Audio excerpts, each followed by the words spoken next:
Start करें फिर।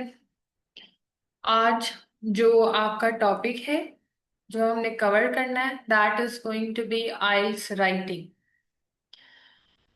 We have already covered listening, then reading. Basically आपका जो वेंसडे है ना, वो राइटिंग के लिए होता है। बट क्योंकि मेरा मंडे को ऑफ था, तो हम वो आगे आगे पुश करते रहे, तो हम आज राइटिंग कर रहे हैं। Thursday technically is for speaking, but in this week हम या तो स्पीकिंग को स्किप करेंगे या हम कल वाला मॉक स्किप कर देंगे। दो ऑप्शंस हो गए। आई थिंक प्रोबेबली कल आप लोगों का मॉक नहीं होगा, कल हम स्पीकिंग करेंगे। अच्छा, जब आप आइल्स के पेपर में अपीयर होंगे, तो very first thing that you will attempt is listening. उसके बाद फिर आपको 1 घंटे के लिए रीडिंग को सॉल्व करना पड़ेगा, और उसके बाद आप राइटिंग को सॉल्व करते हो। राइटिंग में आपको 1 आवर मिलेगा इसको सॉल्व करने के लिए। 2 टास्क आपने परफॉर्म करने होते हैं राइटिंग में। The first is called as task 1, which is a report writing. The second one is called as task 2, which is essay writing. Overall time को डिस्ट्रीब्यूट कैसे किया जाता है? आपको कहा जाता है रिपोर्ट लिखें 20 मिनट्स में और एसे कंप्लीट करें 40 मिनट्स में। बट ये आपकी चॉइस होगी कि आपने कितना टाइम किस चीज पे इन्वेस्ट करना है और कितना किस चीज पे इन्वेस्ट करना है। और ऐसा भी नहीं है कि स्क्रीन ब्लिंक हो जाएगी, बंद हो जाएगी, या ऐसा कुछ होगा अगर हमने रिपोर्ट कंप्लीट नहीं की। No, nothing is going to happen. आप चाहे तो आप पूरे 1 घंटे में सिर्फ रिपोर्ट करके आ जाएं। मैं ना आपको एक बार दिखा देती हूँ कि how this actually looks. IELTS test writing complete, इसका फॉर्मेट जैसा यहाँ शो कराऊंगी ना, पेपर में भी बिल्कुल ऐसा ही होगा।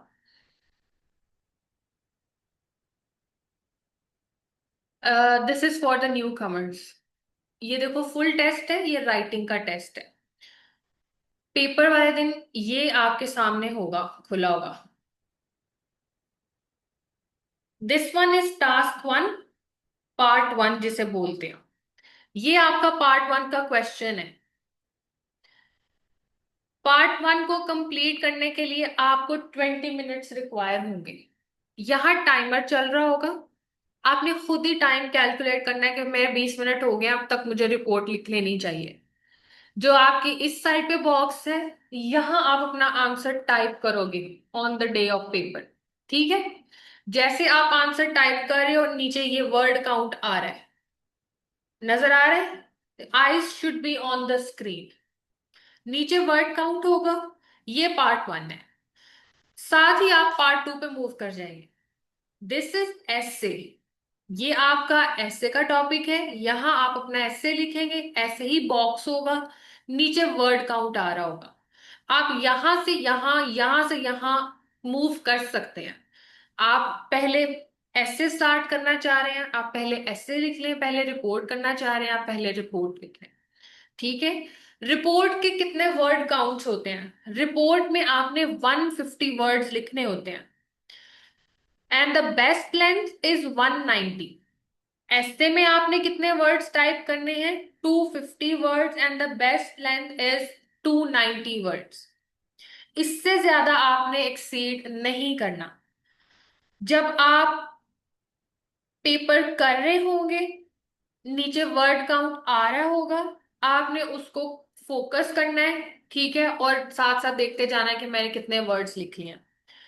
ऐसे से आपको 6 बैंड्स मिलते हैं, और रिपोर्ट से आपको 3 बैंड्स में से मार्क्स मिलेंगे। तो टोटल राइटिंग का कितने बैंड्स हो गए? 9। और ओवरऑल आइल्स के 9 बैंड्स ही होते हैं। ठीक है? आप जितनी अच्छे ऐसे लिखोगे, आपको आउट ऑफ 6 बैंड्स मिलेंगे। रिपोर्ट लिखोगे, आउट ऑफ 3 बैंड्स मिलेंगे। उन दोनों को ऐड किया जाएगा और आपका राइटिंग का कंप्लीट बैंड हो जाएगा। Okay.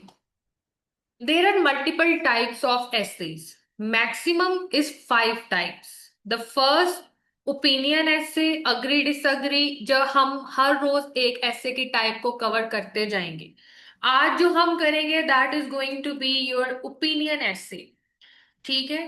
The first task that you need to do is always read the statement of your essay कि आपको किस टॉपिक पे essay आया है, आपने क्या लिखना है इसमें और क्या नहीं लिखना। लिखना कैसे है, क्या स्ट्रक्चर होगा, वो अभी मैं कवर करूंगी।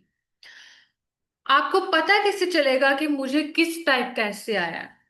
Only for today, because we are doing opinion essay, तो उसकी स्टेटमेंट भी ओपिनियन essay जैसी ही है।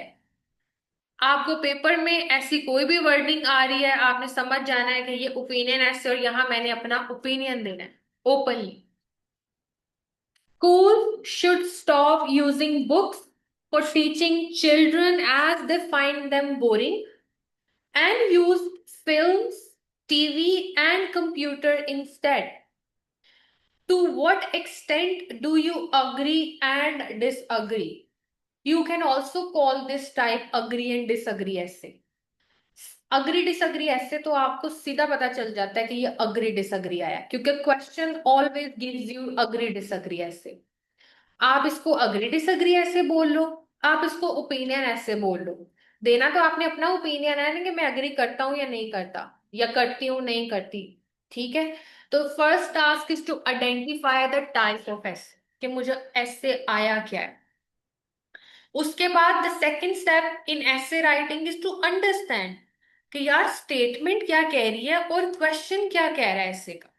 फॉर एग्जाम्पल आपका ऐसे ये कह रहा है कि स्कूल्स में बच्चों को बुक्स नहीं बल्कि टीवी और कंप्यूटर्स के थ्रू पढ़ाया जाना चाहिए। आपने इस बात से इस टॉपिक पे ऐसे लिखना है। Always highlight the keywords in your ऐसे टॉपिक। ऐसे कीवर्ड्स जिनके ऊपर आपकी बात चलेगी। Books is a keyword, right, इसको हाईलाइट कर लिया। फिल्म्स, टीवी एंड कंप्यूटर, ये कॉन्ट्राडिक्शन है, ये आपका एक कीवर्ड हो गया।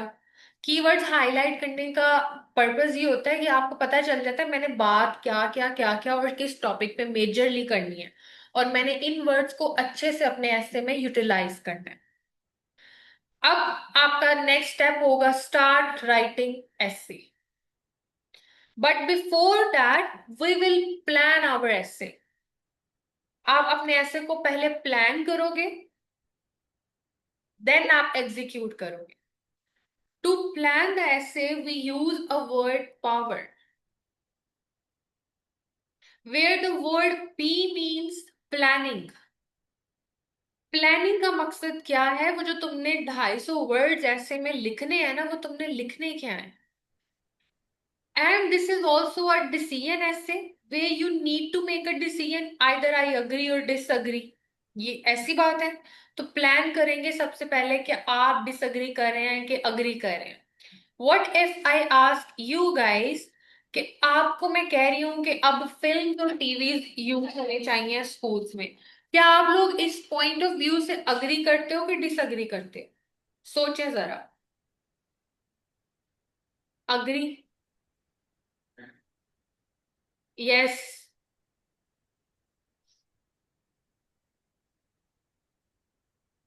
उरूज, आयशा, हुरा, Sabahat, Anita.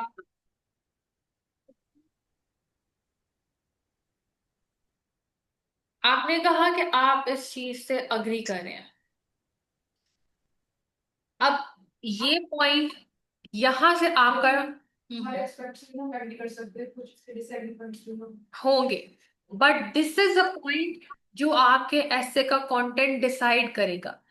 If you have agreed to the decision, you will have to write maximum of 80% content in support of agreement only। तो ये जो डिसीजन होता है ना, ये आपने सोच के लेना होता है कि यार मेरे पास क्या इतना कंटेंट है भी सही कि मैं अग्री कर रहा हूं या डिसअग्री कर रही हूँ। कि अग्री अब आपने कर लिया और जब लिखने की बारी आई तो आपको पता ही नहीं मैंने क्या लिखना है। सो यहाँ आपने सोच समझ कर डिसाइड करना है। और इमोशनली नहीं डिसीजन लेते, लॉजिकली और रैशनली लेते हैं। रैशनल का मतलब यही है कि जो आप जिस पॉइंट पे आप अच्छा लिख सको, always go with that. Okay, so this is most of you guys agreed with कि हम अग्री करते हैं। Now All of you need to give me two solid reasons of why you agree to this point. At least minimum two and maximum 4 points. Hurry up. Different style of books. We can clear our concepts more. Okay. Clarity of concepts comes via films and computers. This is the first reason. और आप इसको explain भी कर सकते हो that when you see something visually, अब obviously मैं यहाँ अगर दिखा रही हूँ तो बेटर अंडरस्टैंडिंग हो रही है ना, आप लोगों को स्क्रीन शेयर हो रही है। यही बात अगर मैं आपको नोट्स पे लिख के दे देती, समझ आता? कंसेप्ट इतने डीपली क्लियर नहीं होते, यानी आप share understanding of the topic नहीं कर सकते। वजिया आपने ये क्या लिखा, in have. Second reason,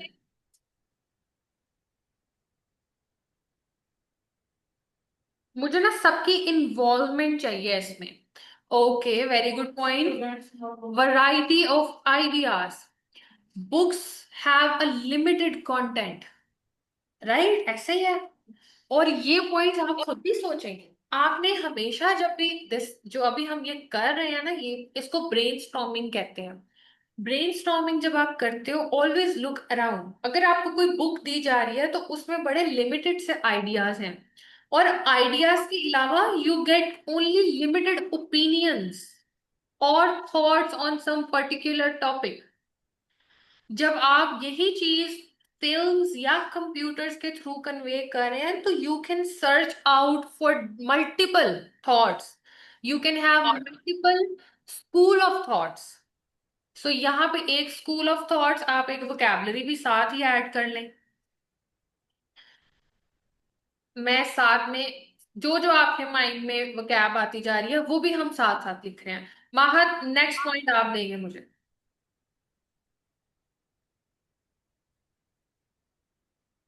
next, learning skills built in trust of visual content help learn faster. Exactly, this is everything. Way of entertainment that engage, it's a fun way। ठीक है, very good.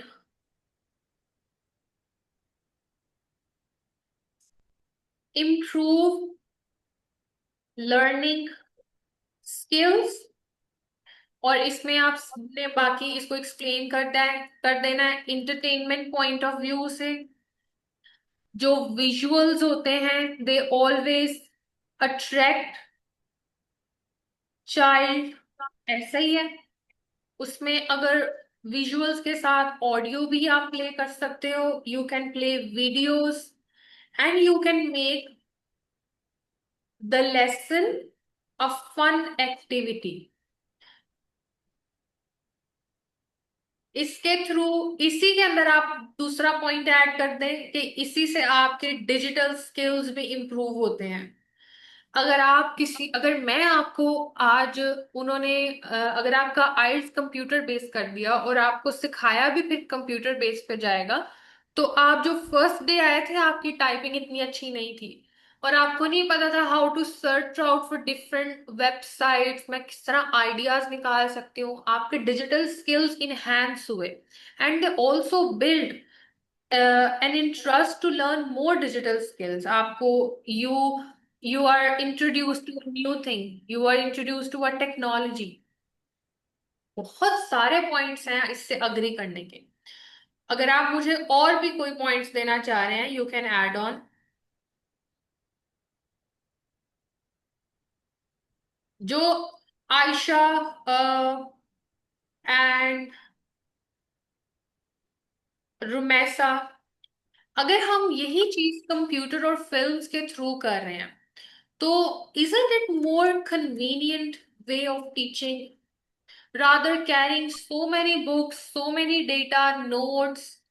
Yes, it is a better way। ठीक है, जिसके अंदर presentations आ जाती हैं। It saves time, mental illness और tiredness नहीं, इनफैक्ट मेंटल इलनेस नहीं नहीं, ये पॉइंट नहीं इसमें सही, because mostly mental illness screen पे काम करने से बढ़ती है।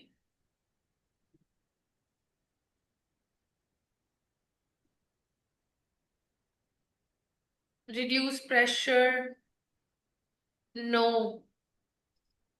आई think this is enough of the data. आप इसको जब एक्सप्लेन करना स्टार्ट करोगे आप बड़ी चीजें इसमें ऐड कर सकते हो, जैसे मैंने already, it's priceless, yes it's convenient and an affordable approach to learn new things. Why? Because while using computers, you can literally search out anything with a single touch. मैं आप लोगों के साथ साथ एक्सप्लेनेशन भी देती जा रही हूँ, जब आप लिख रहे होगे you can mould these things into your own words. Okay, now you have enough of data. इससे ज्यादा डेटा की आपको जरूरत नहीं है। वाई? बिकॉज जब हम अपना ऐसे लिख रहे होंगे ना, are essay should be comprehensive and compact. उसको ना स्टफ नहीं करना। आपको एग्जामिनर को ये बताने की जरूरत नहीं है कि मुझे बहुत आता है। जितना आपने लिखा है वो अच्छे से लिखेंगे, एग्जामिनर को खुद ही पता चल जाएगा। हम कभी भी ओवर क्राउड नहीं करते अपने ऐसे को विद सो मेनी थॉट्स। आप दो चार पॉइंट्स रखें और उनको अच्छे से एक्सप्लेन लाजमी करें, उसको उसमें रीजंस ऐड करें और उसमें एग्जाम्पल लाजमी ऐड करें। अब आप इसमें क्या एग्जाम्पल्स ऐड कर सकते हैं? मल्टीपल एग्जाम्पल्स हैं। अब आप अगर इफ यू लुक बैक, अगर आप यूनिवर्सिटी टाइम से बाहर आ चुके हो तो presentations was very fun way to do. आप ऐसे इसमें एग्जांपल लिख सकते हो that one of our teacher used to teach us through presentations, and it was a notable thing that many students used to attend his class as compared to the one who used to deliver lecture through simple or hard notes। आप कहोगे madam तो बड़ी basic सी example है, ये क्या, ये तो बड़ा सिंपल सिंपल लग रहा है। ऐसे ही लिख के आना है। आपने सीएसएस की इंग्लिश का एग्जाम नहीं दे रहे, आप आईएलटीएस का दे रहे हो, लेकिन आप ये भी साथ याद रखोगे कि आप कोई फिफ्थ क्लास का भी नहीं कर रहे। आपकी वर्डिंग सॉलिड होनी चाहिए। ये नहीं कि बच्चों की तरह आप लिख के आ गए हैं, जो बात जहन में आई और सब कुछ लिख के आ गए। So this is one example जो मैंने दी है आपके जहन में। और आप इसमें ये भी लिख सकते हो दैट दीज डेज स्टूडेंट्स और इवन जो बिल्कुल बच्चे हैं वो कितने साल पहले वो सीख रहे हैं, ठीक है, by using tabs. They are trying, they are exploring new things. और उन्हें because they are learning, they are, वैसे ये स्कूल में यूज करना है तो हम ना स्टार्ट में नहीं ऐड कर सकते। आप इस एग्जाम्पल को ऐसे ऐड करेंगे कि आजकल जो बच्चे सीख रहे हैं from different websites and YouTube channels और बहुत सारे प्लेटफॉर्म्स हैं by the use of tablets and laptops, this thing also helping them to find out what they want to do with their future. ऐसे ही है, बहुत सारे स्टूडेंट्स एआई में इंटरेस्ट ले रहे हैं, बहुत सारे आर्ट्स में लेते हैं, बहुत सारे फाइनेंस में लेते हैं। तो अगर यही चीजें हम स्कूल्स में भी ले आए तो बच्चों की जो लर्निंग स्किल्स है वो कितनी ज्यादा इम्प्रूव हो सकती है और उनका जो माइंड ग्रोथ है वो कितनी ज्यादा इनहेंस हो सकती है। अब मैंने आपको आइडियाज दिए हैं, आपने इनको मोल्ड कर लेना अपने हिसाब से। Now we are done with planning. अब पता है हमने ऐसे में क्या लिखना है। Next is O. The word O here means organise. Organise करना है आपने अपनी थॉट्स को। अभी तो रैंडमली आपने सोच लिया ये लिख सकते हैं वो लिख सकते हैं, लेकिन आपका ऐसे का एक प्रॉपर स्ट्रक्चर होता है। उस स्ट्रक्चर को मेंटेन करने के लिए हम अपनी थॉट्स को ऑर्गेनाइज करते हैं। आप किस तरह से ऑर्गेनाइज करेंगे? आप इस तरह से करेंगे कि हमने टोटल 4 रीजंस लिखे हैं मेरे ख्याल में। 1, 2, 3 एंड 4, ऐसे ही है। अगर मैं आपको इसको प्रॉपर कलर वाइज सेग्रीगेट करूं, ये एक रीजन हमने लिखा था, ये हमने वैरायटी ऑफ आइडियाज लिखा था, और ये हमने डिफरेंट स्किल्स वो लर्न करते हैं through this, and this is our fourth reason why we agree to this situation. अब आपने ऑर्गेनाइज कैसे करना है इसको, आपने दो रीजंस एक पैसेज में ऐड करने हैं और अगले दो रीजंस एक पैसेज में ऐड करने हैं।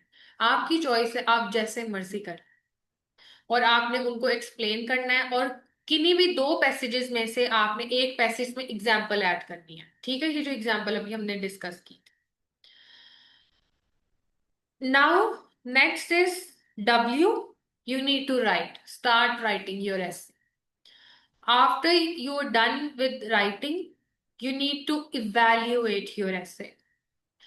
कोई स्पेलिंग मिस्टेक तो नहीं की आपने, कोई ग्रामर मिस्टेक तो नहीं की, और उसके बाद आपने अपने ऐसे को रिवाइज करना है कि मैंने जो टॉपिक मुझे दिया था मैंने उसको कंप्लीटली अचीव किया है, और मेरा वर्ड काउंट कम ज्यादा तो नहीं है। That's it. Now let's talk about the structure of essay. First, आपने 4 पैसेजेस लिखने हैं एक essay में, maximum 5, minimum 4 passages. First passage आपका होता है इंट्रोडक्शन का। आपने इंट्रोडक्शन टाइप इस तरह से नहीं करना कि मैं अब इंट्रोडक्शन लिख रहा हूं, आपका ना जो पैसेज होगा खुद ही बताएगा कि ये इंट्रोडक्शन है। Next is body paragraph 1। वो जो मैंने अभी आपको ऊपर बोला था ना, दो पैसेजेस में दो दो थॉट्स को डिवाइड करें, वो होते हैं बेसिकली एक्सप्लेनेशन। उनको हम कहते हैं बॉडी पैराग्राफ। बॉडी पैराग्राफ 1 में फर्स्ट 2 ऑप्शंस ऐड करें, बॉडी पैराग्राफ 2 में सेकंड के 2 पॉइंट्स ऐड करें, और बॉडी पैराग्राफ 2 में या 1 में एक एग्जाम्पल ऐड करते हैं। The last is conclusion, conclude your essay. This is the structure. लिखना कैसे है, कितने पैसेजेस होने चाहिए, क्या क्या क्या होता है। अब आपको मार्क्स किस बेस पे मिलेंगे। The first one is task response. ये आपका टास्क था, ये जो आपकी स्टेटमेंट थी, आपने उसको कैसे रिस्पॉन्ड किया। आपने बहुत अच्छे से रिस्पॉन्ड किया, आपने डिटेल्स ऐड की, स्पोर्टिंग आर्ग्यूमेंट्स ऐड किए, एग्जांपल्स ऐड की, इंट्रोडक्शन लिखा, और इन कंक्लूजन भी लिख दिया। नेक्स्ट होता है कोहेरेंस एंड कोहेजन। इसका मतलब है स्ट्रक्चर कैसा था आपके ऐसे का, ये आप कैसे अचीव करेंगे। ऑर्गेनाइज वाले पॉइंट पे हमने ऑर्गेनाइज ही इसीलिए किया है कि हमारे ऐसे का स्ट्रक्चर अच्छा है। Next is LR, lexical resourcing, which means आपने वोकैबलरी कैसे यूज की है अपने ऐसे में। And the last one is grammatical range accuracy. आपने किस रेंज की ग्रामर यूज की है और वो कितनी एक्यूरेट थी। बहुत हाई एंड ग्रामर यूज करने की जरूरत नहीं है, सिंपल रखें लेकिन वो एक्यूरेट होनी चाहिए। अब इंट्रोडक्शन कैसे लिखते हैं, और ये जो पॉइंट है कि इंट्रोडक्शन कैसे लिखना है, ये हर ऐसे का सेम होता है। आप इसको चेंज नहीं करेंगे कभी भी, जो जब तक मैं नहीं बोलूंगी कि इस ऐसे के लिए चेंज करना है। मैं यहाँ स्टेटमेंट नीचे लेके आई, ये आपका ऐसे स्टेटमेंट था। क्वेश्चन, अब हम इंट्रोडक्शन लिखने लगे हैं, लेकिन मैं यहाँ ये नहीं कह रही कि मैं इंट्रोडक्शन लिख रही हूँ, मैं ना ही वो हेडिंग दे रही हूँ जो हम बचपन में देते थे। आपका पैसेज खुद ही बताएगा कि ये इंट्रोडक्शन है। Always start with the paraphrasing of the statement. Paraphrase means just change the structure of the statement, बात वही रही। फॉर एग्जाम्पल,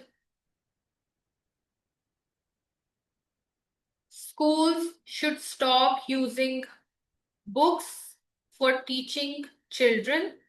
अगर मैं चिल्ड्रन की जगह स्टूडेंट्स कर देती, ठीक है, as they find them boring, and use films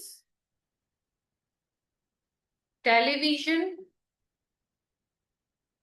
and computer instead, ये भी इनफ है। This is paraphrasing. आप इसको मजीद करना चाह रहे हो, आप ऐसे कर सकते हो। फ्यू पीपल आर्ग्यू, या few people believe that schools should put a pause on the usage of books while teaching children and use computers instead। ये भी पैराफ्रेजिंग है। आप जैसे मर्जी इसको पैराफ्रेज करें। मैंने आपको इजीएस्ट वे ऑफ पैराफ्रेजिंग बताया है, जिसमें मैंने सिंपल एक वर्ड को चेंज कर दिया, दो वर्ड्स को चेंज कर दिया। स्टॉप की जगह आप पुट अ पॉज कर लें या कुछ भी कर लें, दैट वो फर्क नहीं पड़ेगा। क्योंकि अगर आप यहाँ स्टॉप की जगह पुट अ पॉज करेंगे, आपको स्टॉप बाद में भी यूज करना पड़ेगा, जैसे भी चले। अब जो इंट्रोडक्शन की नेक्स्ट लाइन होगी, that is going to be your decision. आप सबने क्या किया था? अग्री किया था, राइट? आपसे पूछा जा रहा है, अब हमने स्टेटमेंट को पैराफ्रेज कर दिया, अब हम इस क्वेश्चन को आंसर करेंगे। ये बेसिकली क्वेश्चन था और ये वाली आपकी स्टेटमेंट थी।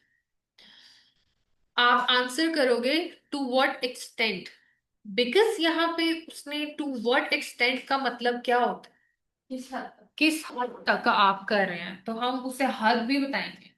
अगर यहाँ टू एक्सटेंड नहीं लिखा होता, हम सिंपली लिख देते I agree to this statement. Because यहाँ उसने लेवल ऑफ अग्रीमेंट भी पूछा है, तो सिंपल है, इसको भी कॉम्प्लिकेट नहीं करेंगे, we will keep things simple. I highly और I strongly agree to this point of view. Point of view नहीं करना, क्या कर सकते हैं?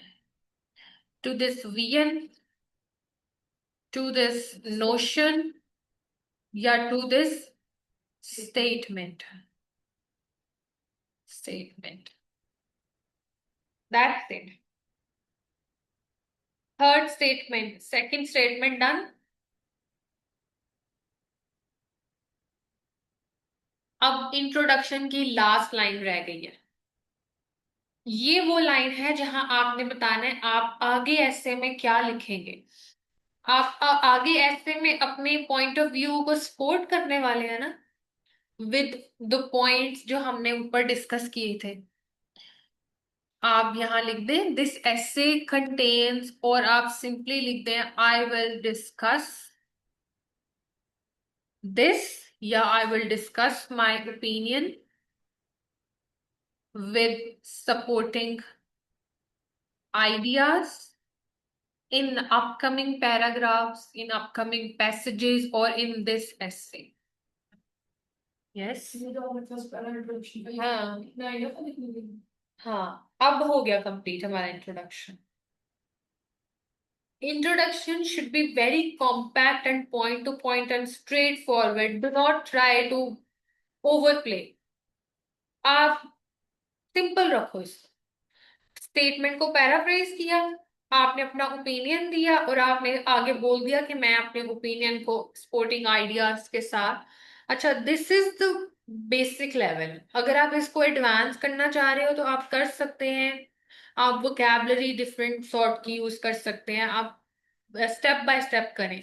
स्टार्टिंग लें आप सिंपल से, और अगर आप सिंपल भी लिखते हैं तो I assure you you can easily get 7.5। Formally आ सकता है, formally, I firmly believe, strongly, formally, this is it. ऐसे कोई भी आ जाए आपको आइल्स में, उसका इंट्रोडक्शन ऐसे ही लिखा जाएगा, इन इन दिस वे। ओके, अब आपका बॉडी पैराग्राफ 1 स्टार्ट होगा, जिसमें आप अपने वो जो फर्स्ट 2 पॉइंट्स थे उनको डिस्कस करेंगे।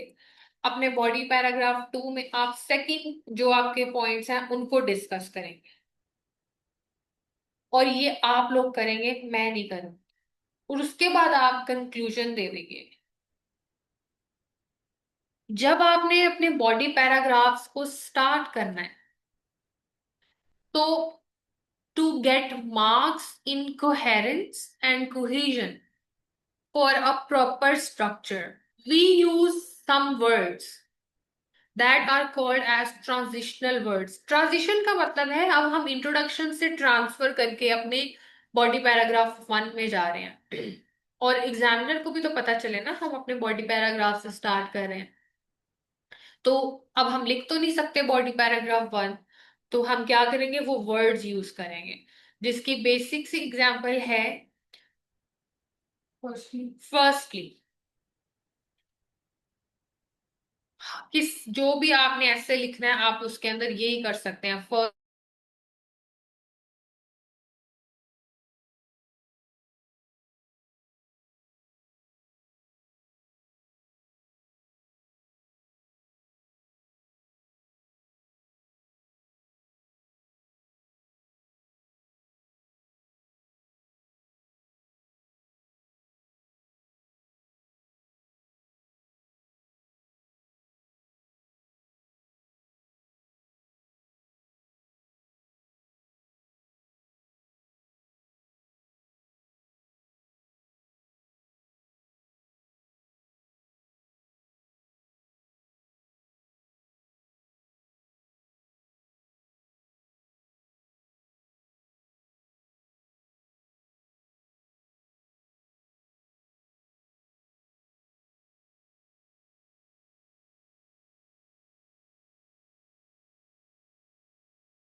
मैम आपकी आवाज नहीं आ रही।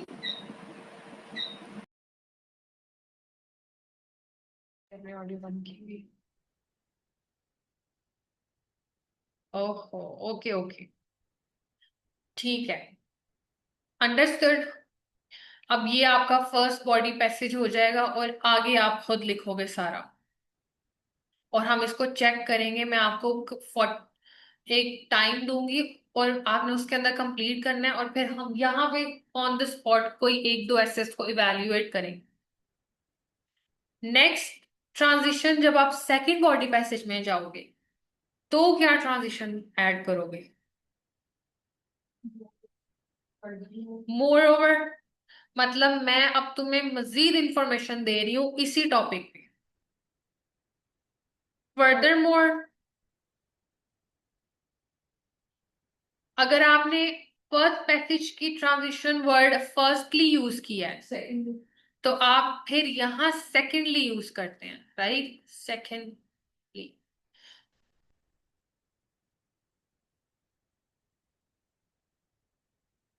That's it.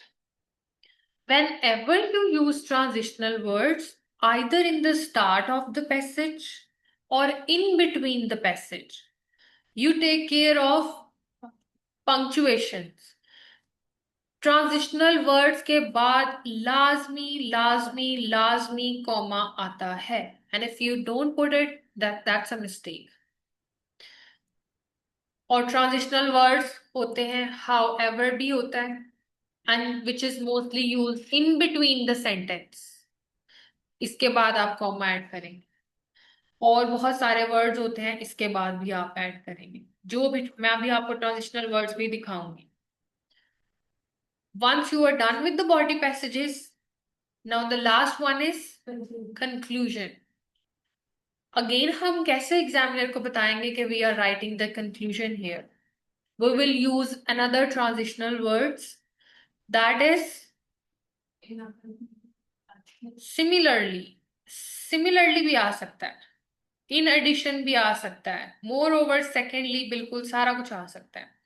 when you start your conclusion, you say in conclusion, you say to summarize, you say to sum up, anything.